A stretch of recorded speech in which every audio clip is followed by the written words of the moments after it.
जो भी इंसान, याद रखना, दुनिया में जो भी इंसान कुरान की तिलावत करता है वो हमेशा निडर होगा, वो हमेशा बेबाक होगा।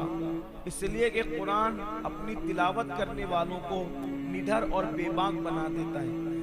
आज मुसलमानों में जो बुज़दिली है उसकी सबसे बड़ी वजह कुरान की तिलावत का न करना है। आप देखें, जिस भी निडर इंसान को देखें, उसकी जिंदगी पढ़ें, आप उसकी जिंदगी में कुरान देखेंगे। आप देखिए सैयदना फारूक आजम, सिद्दीक अकबर, उस्मान गनी, मौला अली, ये सब लोग निडर लोग हैं। मौलाए कायनात तो ऐसे निडर थे, खैबर आपने सुना कि उखाड़ के दूसरे हाथ से फेंक दिया।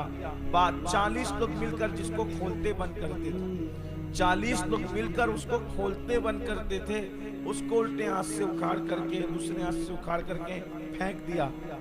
आप कहेंगे क्या चीज थी? मैंने कहा कुरान के इतने अजीम वो कारी थे कि फरमाते हैं घोड़े की एक जीन पे कदम रखता हूँ और दूसरी जीन पर कदम रखने से पहले पहले कुरान खत्म कर लेता हूँ। लोग आज तक ये फलसफा समझ ही नहीं सके। इस फलसफे को समझने के लिए किसी साहिबे दिल के पास बैठिए तो आपको बताएगा कि आखिर ऐसे कैसे होता था। मेरे अजीज, मेरे आका इस्लाम के दीवानों, कुरान से रिश्ता मजबूत कीजिए। जब कुरान से रिश्ता मजबूत होगा तो अल्लाह रसूल से रिश्ता मजबूत होगा। वरना एक बात याद रखें, इख्तितामी जुमला कहता हूँ, इसको दिल पे लिख लेना। जो भी मुसलमान कुरान की तिलावत रोज नहीं करता, जो कुरान की तिलावत नहीं करता, वो याद रखें कयामत का दिन होगा। ये कुरान का मजमून पेश कर रहा हूं आपके सामने। कयामत का दिन होगा। फैसला किसकी मर्जी से होगा? फैसला अल्लाह करेगा। और मर्जी किसकी होगी? रसूलुल्लाह की। अल्लाह ने वादा किया, महबूब आपकी मर्जी के मुताबिक क़यामत में फैसला करेंगे। अब जरा सुनना, गोया के बचाने वाली जात कौन? मिल के बोले, बचाने वाली जात कौन? मिल के बोले कौन?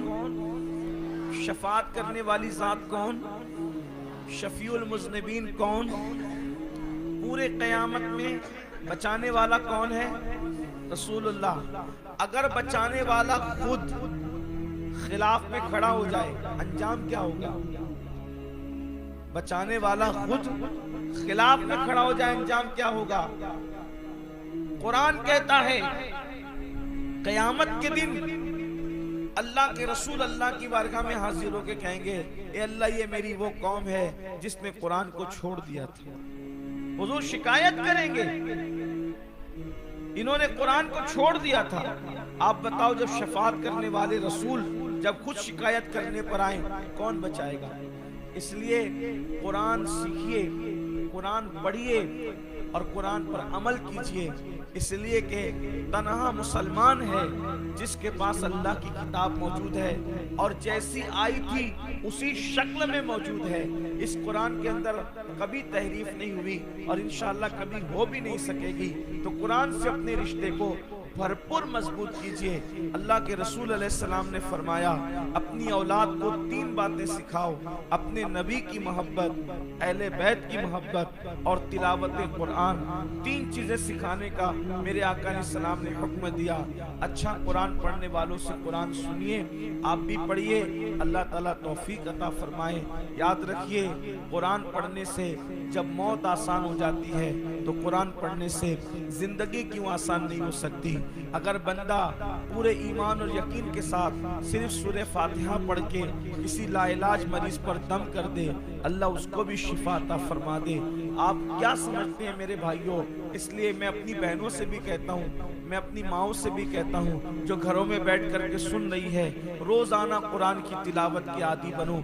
और हो सके तो जब कुरान पढ़ो तो एक और उसमें इजाफा कर लो कि कुरान 1 सफ़ा पढ़ो, 1 वरक पढ़ो, 2 वरक पढ़ो, लेकिन तर्जुमे के साथ पढ़ो। और जो तर्जुमा पढ़ो वो तर्जुमा कंजुल ईमान शरीफ पढ़ो। इंशाअल्लाह आपके ईमान के अंदर जिला मिलेगी, ईमान को मजबूती नसीब होगी। फिर दुआ करता हूँ कि अल्लाह ताला जिन बच्चों ने आज हिस्सा लिया मुसाबके में, उन बच्चों को अल्लाह मजीद तरक्की दे, दिन 11वीं रात 12वीं तरक्की अता फरमाए। हमारी तमन्ना ये है, हमारे इरादे ये हैं, अल्लाह एक दिन वो लाए हम पर कि हमारी जमात में ऐसे ऐसे कारी हो, कोई क़िरात सबा का माहिर हो, कोई अशरा का माहिर हो, इसी तरीके से जो है कोई कुरान पढ़ने में ऐसा माहिर हो कि जहाँ खड़ा हो जाए उसकी मशहूर कुन आवाज़ से लोगों के दिल जो है वो झूमते हुए नजर आए, उसकी आवाज़ की खुशबू से लोगों के मशामे जहाँ मुअत्तर होते नजर आए। आपसे मेरी गुजारिश है, इस सफ़र में आप हमारा साथ दीजिए। जामिया आले रसूल हो, जामिया कादरिया हो या सुन्नी दावत इस्लामी के शोबे मदारिस का कोई मकतबा हो, आप इसमें हमारी मदद फरमाएं। अपने बच्चों को ज़्यादा से ज़्यादा एडमिशन दिलवाएं, दाखिला दिलवाएं, ताकि ये सिलसिला आगे बढ़ता रहे।